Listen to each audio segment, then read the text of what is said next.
Hello and welcome two bit inning. साथ में मिलके शुरू करते हैं जिंदगी की दूसरी इनिंग। सोच रहे होगे आप कि काशिफ सर, बिटकॉइन का स्पॉट ईटीएफ अप्रूव भी हो गया, सब चीजें हो गई, अब तो मतलब उसके बाद भी बिटकॉइन का प्राइस जो है वो डंप क्यों कर रहा है, पंप क्यों नहीं कर रहा है? हाय हाय सर, आपने और सबने इतना समय अब समा बांधा था, सब लोग कह रहे थे कि पता नहीं क्या हो जाएगा, बिटकॉइन के प्राइस को आग लग जाएगी, लेकिन सर ऐसा तो कुछ भी नहीं हुआ। क्या सर, वेरी डिसअपॉइंटेड सर। मैं तो सर छोड़ के जा रहा हूँ ये इंडस्ट्री। बिटकॉइन छोड़ के जा रहा हूँ सर, क्रिप्टो छोड़ के जा रहा हूँ सर। कुछ कुछ नहीं सर। स्पॉट ईटीएफ आया सर, उसके बाद कुछ हुआ ही नहीं सर। है ना, ऐसी फीलिंग आ रही होगी। तो अगर आपको ऐसी फीलिंग आ रही है ना, तो इसका मतलब ये है कि आप बहुत सारे आर्टिकल्स पढ़ रहे हो जहाँ पे आपको ये बोला जा रहा है कि it was sell the news event, you know, इतने समय से बिल्टअप हो रहा था और अब वो सेल द न्यूज़ इवेंट था, तो अब कुछ बचा नहीं, अप्रूवल हो गया, मार्केट में बिटकॉइन का ईटीएफ अब ड्रॉप ट्रेड करने लगा।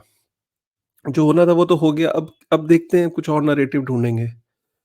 अगर आप उस वाली श्रेणी में फ़ॉल करते हो, तो एक तो ये वीडियो आपके लिए नहीं है, आपको यहाँ पे ड्रॉप कर देना चाहिए, क्योंकि आप एक दूसरी लीग के हो। फिर आपकी जो सोच है, आप हॉप कर रहे हो, मतलब एक नैरेटिव से दूसरे नैरेटिव, फिर तीसरे नैरेटिव, फिर चौथे नैरेटिव, 5वें नैरेटिव। फिर आप आपके लिए ये मैटर ही नहीं करता है कि लॉन्ग टर्म में इस न्यूज़ का क्या फ़र्क पड़ेगा बिटकॉइन पे, बिटकॉइन ग्रो करेगा, नहीं करेगा, उसकी प्राइस मूवमेंट कैसी रहेगी फ्यूचर में। तो आपके लिए ऑब्वियसली ये वीडियो नहीं है। लेकिन अगर वो लोग जिनका थोड़ा-सा भी वो चीज़ों को समझना चाहते हैं, जिनका पर्सपेक्टिव है कि नहीं, लेट्स हैव पेशेंस, इसका डेफिनिटली इम्पैक्ट आएगा। और इस वक़्त अगर प्राइस पे इसका इम्पैक्ट नहीं आ रहा है, तो उसकी वजह क्या है? उस वजह को समझते हैं। पहली बार आपको एक ऐसा वीडियो मिलेगा, इस वीडियो के एंड में आप ये 100% ये सोचोगे, सोचने पे मजबूर हो जाओगे कि यार पहली बार आंसर मिला कि बिटकॉइन का जो प्राइस है वो गिर क्यों रहा है, राइट? क्या उसकी वजह है, ठीक है?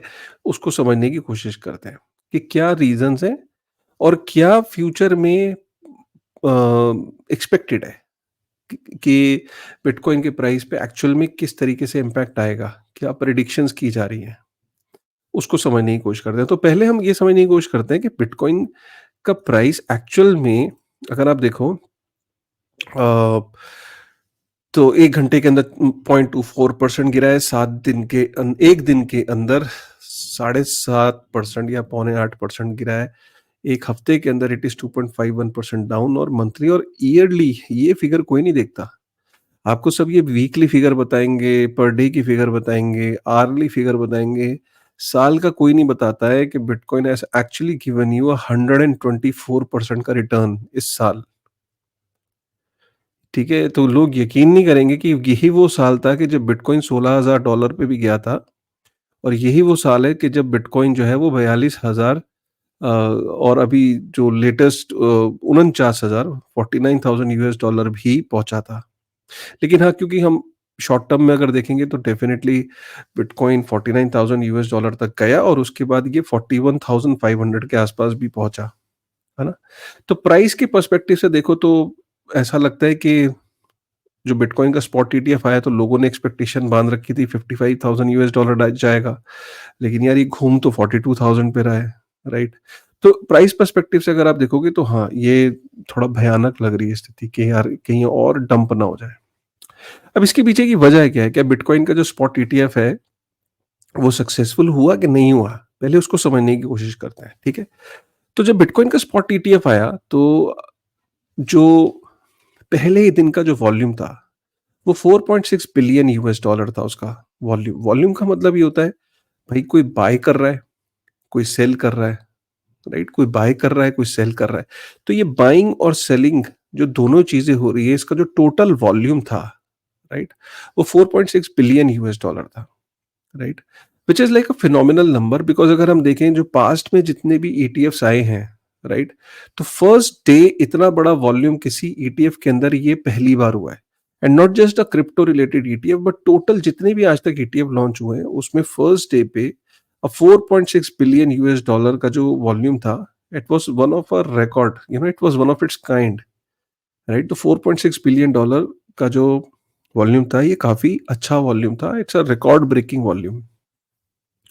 अब आप सोच रहे होंगे इतना अच्छा वॉल्यूम रहा तो इम्पैक्ट क्यों नहीं आया?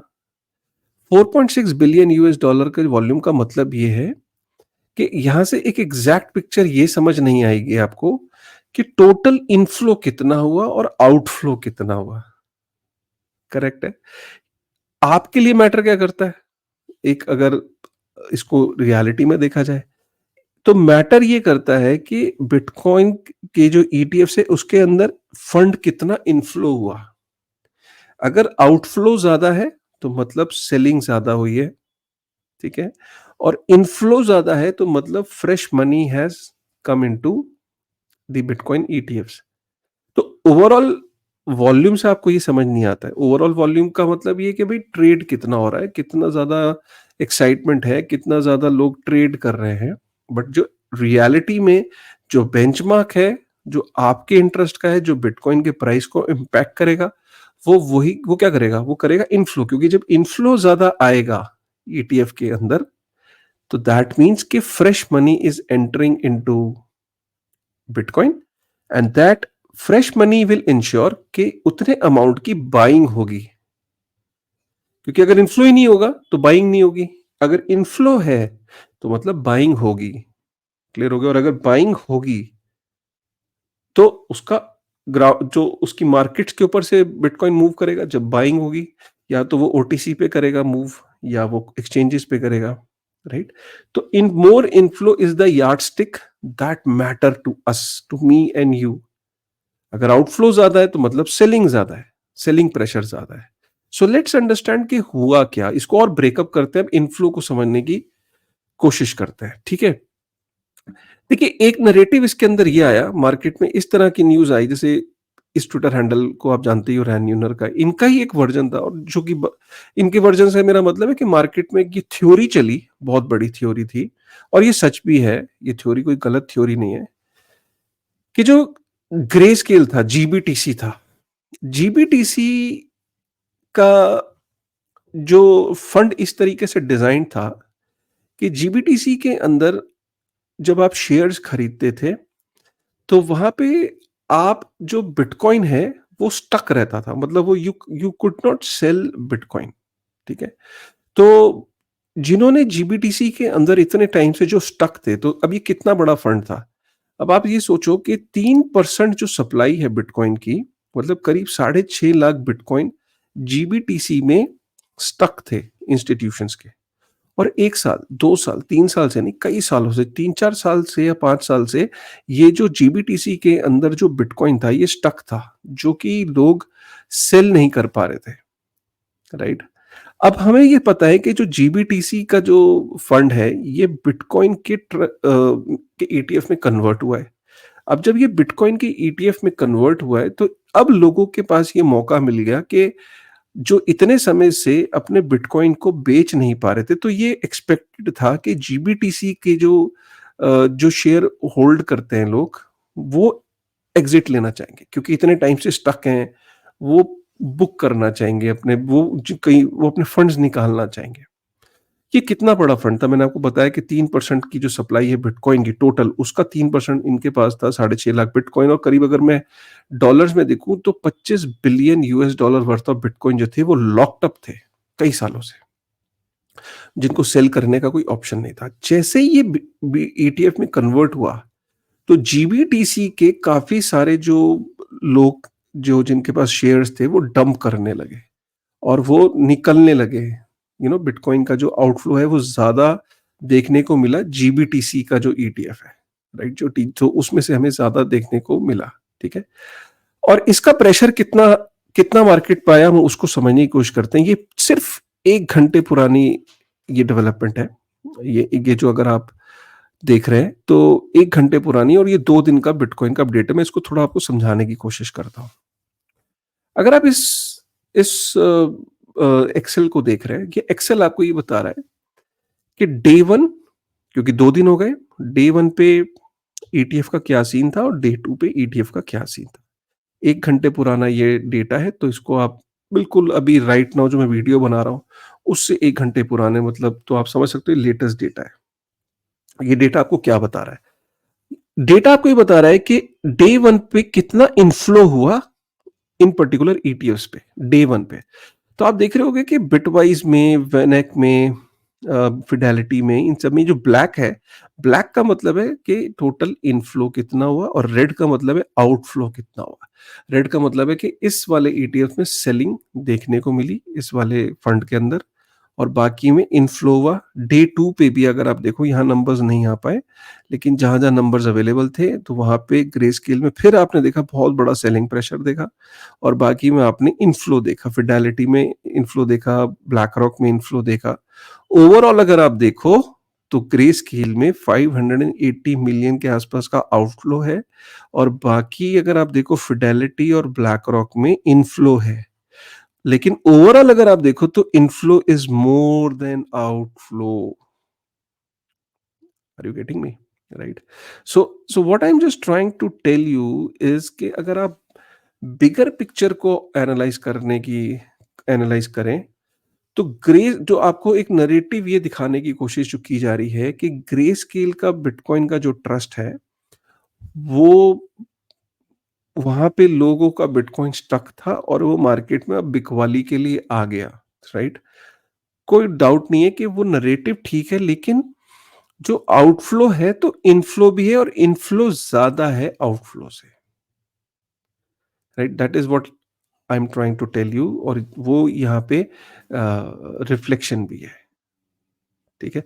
सो ये बहुत इंपॉर्टेंट है इस बात को समझना कि the inflow is greater than outflow. Number जो इंपॉर्टेंट है, और जो सबसे इंपॉर्टेंट चीज है, एक ग्रे स्केल के ट्रस्ट को समझने की कोशिश करते हैं कि कितना बड़ा ट्रस्ट है, और बिटकॉइन के पास कितना पोटेंशियल है ग्रो करने के लिए। ठीक है। इस लाइंस को पढ़ता हूं, फिर मैं आपको ये चार्ट समझाऊंगा। It is the first day of trading for the bitcoin ETFs and there is a lot of potential for growth. जो ग्रे स्केल का बिटकॉइन का ट्रस्ट है, वो 28 billion US dollar asset under management है। ठीक है। अब लोग हवा बना रहे हैं कि यार grey scale bitcoin trust 28 billion US dollar का है। अगर आप साइज में देखो तो भाई, वो साइज में गोल्ड का जो ईटीएफ है उसका आधा है। ठीक है। मतलब जो गोल्ड का जो ईटीएफ है उसका आधा है ये। क्लियर हो गया। और जो गोल्ड के ईटीएफ के अलावा जो जितने भी जो बाकी ईटीएफ्स हैं, उनमें जो 10th नंबर पे है वैनगार्ड का। ठीक है। वैनगार्ड का जो ईटीएफ है, अगर आप ये देखो, ऑलमोस्ट 100 बिलियन यूएस डॉलर का ईटीएफ है। राइट। उसके कंपैरिजन में भी देखो आप, तो जो ग्रेस्केल का बिटकॉइन ट्रस्ट है, वो हार्डली 28 अगर वो 100 बिलियन का है, तो ये 28 बिलियन का है, तो ये 28% है 10वें सबसे बड़े ईटीएफ का। जो सबसे बड़ा ईटीएफ है वो तो 470 या 480 बिलियन यूएस डॉलर का, मतलब ऑलमोस्ट 500 बिलियन यूएस डॉलर का है जो सबसे बड़ा ईटीएफ है। जो दूसरे नंबर का है वो 400 बिलियन यूएस डॉलर का है। वैनगार्ड का जो है वो 350 बिलियन यूएस डॉलर का है। मतलब ये बड़े बड़े ईटीएफ्स हैं। ठीक है। उन ईटीएफ्स के सामने ग्रे स्केल के बिटकॉइन का ट्रस्ट का हार्डली 28 बिलियन यूएस डॉलर का ट्रस्ट है। कुछ भी नहीं है साइज। आप ये हवा जो क्रिएट किया गया ना, तो इसका मतलब क्या है कि बिटकॉइन के पास ओवरऑल ग्रो करने का क्या पोटेंशियल है। ओवरऑल ग्रो करने का पोटेंशियल है, मैं इसको इस तरीके से देखता हूँ कि जो सबसे बड़ा ट्रस्ट है वो 500 बिलियन यूएस डॉलर का है। तो सबसे पहले तो बिटकॉइन के पास पोटेंशियल है, जो पोटेंशियल मार्केट साइज है वो 500 बिलियन यूएस डॉलर के बराबर का फंड हो सकता है, ईटीएफ कोई भी। मैं कहता हूँ 500 बिलियन ना हो। ठीक है। मैं कहता हूँ कि जो सबसे 10th नंबर पे 100 बिलियन यूएस डॉलर के बराबर का फंड अचीव कर सकता है। राइट। तो बिटकॉइन के पास, बिटकॉइन का जो ईटीएफ है वो अभी शुरू भी नहीं हुआ है। ठीक है। अगर जब ये अभी शुरू नहीं हुआ है, तो एसेट अंडर मैनेजमेंट जो कि अभी ग्रे स्केल का 28 बिलियन यूएस डॉलर का है, ये कोई कोई ऐसा नहीं है कि ये बहुत बड़ा फंड है या बहुत बड़ा ईटीएफ है। अभी जो ग्रो करने का जो पोटेंशियल है वो बहुत बड़ा पोटेंशियल है। मतलब जो मार्केट साइज है, अगर आप देखो सबसे बड़े ईटीएफ का 500 बिलियन यूएस डॉलर है, तो अभी तो ग्रे स्केल के पास कितना बड़ा पोटेंशियल है। और इसमें से जो लोग निकल रहे हैं, मैंने आपको बताया कि आउटफ्लो हो रहा है, नो डाउट। ऐसा नहीं है कि आउटफ्लो नहीं हो रहा है, लेकिन आउटफ्लो हो रहा है तो इनफ्लो भी हो रहा है, और इनफ्लो ज्यादा है, ये बताने की कोशिश की जा रही है। तो ऑब्वियसली जो इस टाइम मार्केट के ऊपर आप जो प्रेशर देख रहे हो ना, आप जो इसने मार्केट में प्रेशर देख रहे हो, वो प्रेशर 2 चीज़ों का है। एक, भई बिटकॉइन जब से ब्लैक रॉक की अनाउंसमेंट हुई थी, तो तब से बिटकॉइन के प्राइस में हमने उछाल देखा। ईटीएफ की फाइनली जब न्यूज़ आई, ईटीएफ की न्यूज़ आने के बाद वो 49 $49,000 तक पहुँचा। ऑब्वियसली कुछ व्हेल्स के लिए, कुछ लोगों के लिए एक सेल इवेंट है, कि भाई अब न्यूज़ हो गई, अब इथेरियम की ईटीएफ की बातें होंगी, वो अप्रूव होगा, चलो इथेरियम पे चलते हैं। कोई कहेगा छोड़ यार अब बहुत हो गया बिटकॉइन ईटीएफ्स, कोई ऑल्ट कॉइन ढूँढते हैं। तो लोग अपने-अपनी एसेट एलोकेशन हिसाब से कर लेते हैं। तो इसलिए बिटकॉइन की प्राइस पे इमीडिएट अगर आप देखो तो प्रेशर है सेलिंग का, और ग्रे स्केल का भी प्रेशर है। तो ये 2 चीज़ों की वजह से ईटीएफ डाउन है। लेकिन इंटरेस्ट की बात करें तो इन्फ्लोज़ बढ़े हैं। और एक और चीज़ मैं आपको बताता हूँ क्लियर। देखिए, ऐसा नहीं है कि डे 1 पे जो फाइनेंशियल एडवाइज़र्स हैं, बड़े-बड़े जो हाई नेट वर्थ इंडिविजुअल्स होते हैं, जिनका पैसा होता है, तो वो अब फिगर आउट कर रहे हैं। फाइनेंशियल एडवाइज़र्स जो हैं उनको ये प्रोडक्ट को पिच कर रहे हैं। और अब आप धीरे-धीरे देखोगे कि हर क्वार्टर अगर आप देखोगे, ये जो एसेट अंडर मैनेजमेंट है, एयूएम जिसे कहते हैं, ये बढ़ने लग जाएगा। जैसे ग्रे स्केल का आज 28 बिलियन है यूएस डॉलर है, मैं कहता हूँ इसमें से आउटफ्लो होके ये 20 बिलियन यूएस डॉलर में पहुंचता है। एक जगह पे जाके ये रुक जाएगा। उसके बाद देन अगेन ग्रे स्केल का बढ़ने लगेगा, ब्लैक रॉक का बढ़ने लगेगा, फिर फिडेलिटी का बढ़ने लगेगा। हर कंपनी ये चाहेगी कि उसका एसेट अंडर मैनेजमेंट बढ़ने लगे। स्टैंड चार्ट क्या कह रहा है? स्टैंड चार्ट कह रहा है कि 2024 तक 100 बिलियन यूएस डॉलर एंटर कर सकता है बिटकॉइन के ईटीएफ में। कोई कंपनी कह रही है कि 50 बिलियन यूएस डॉलर एंटर कर सकता है, कोई कह रहा है कि 40 बिलियन यूएस डॉलर एंटर कर सकता है। हर अगर आप प्रोजेक्शन को देखोगे तो 50 billion, 100 billion, 50 billion, 100 billion US dollar expect कर रहे हैं 2024 तक। थोड़ा सा अगर आप टाइम देंगे इसको ग्रो करने का, वेट कर सकते हैं, पेशेंस रख सकते हैं, तो definitely there is a room, there is a scope for growth. यहाँ तक कि जो आर्क इन्वेस्ट है, मैं एक और चीज चलो जाते जाते शेयर कर देता हूँ।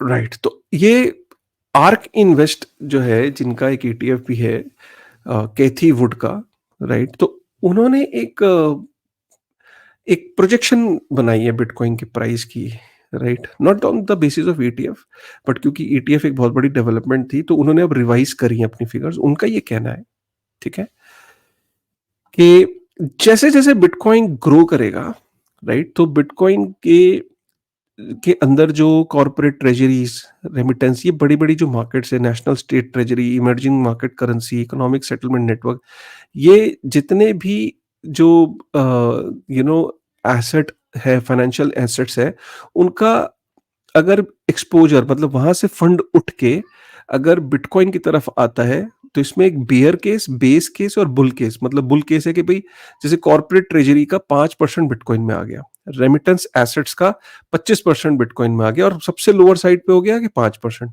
बेस केस हो गया 10%। सपोज़ गोल्ड है, गोल्ड का जी टोटल जो है वो बुल बुल केस समझें तो जी 50% आ गया, बेस केस 40%, बियर केस है जी 20%। ठीक है? और ये कब तक? 2030 तक। ठीक है? 2030 तक अगर हुए तो इन्होंने एक बियर केस रखा है कि अगर bitcoin 40% compounded annual growth rate से बढ़ता है, तो $2,58,500 उसका प्राइस होगा 2030 तक। 2,58,500, मतलब compounded annual growth rate of 40%। 2030 तक का ये एक टारगेट लिया है।